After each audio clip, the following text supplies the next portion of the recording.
Rusuh menyasaka jantuang janji nan diike baingkari undangan tak bagi tamu akan dinanti adik membuat rusuh pai jauh bertemu kali bertemu sungguh elok tingkah laku cinta tak paui adik di hati tapi apa daya denai lang hilang rono rasa indah percaya kini adik mandua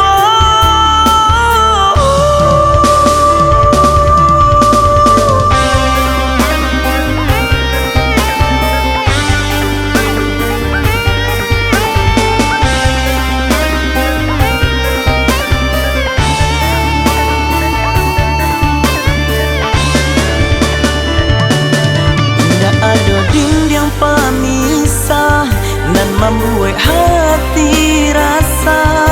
cinta kita sama direstui tapi malah jadi bencana yo dek ulah orang ketiga ungkai kini Allah memungkiri cerita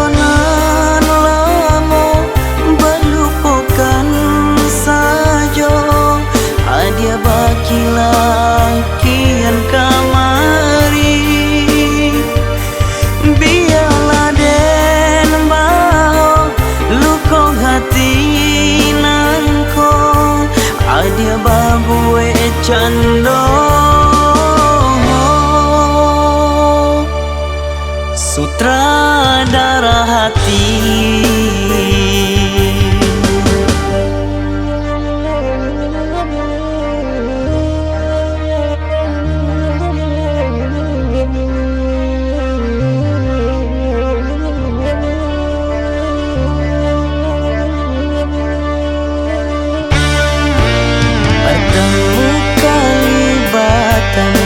Sungguh elok tingkah laku cinta tak paui adik di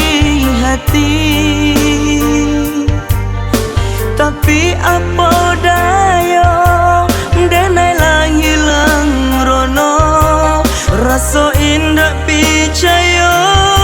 kini adik mandua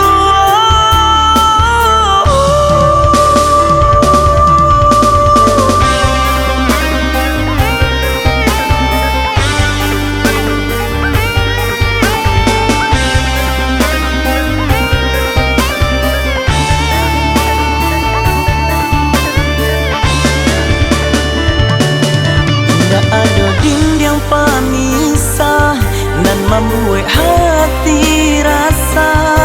cinta kita sama direstui tapi malah jadi bencana yo dek ulah orang ketiga ungkai kini Allah memungkiri cerita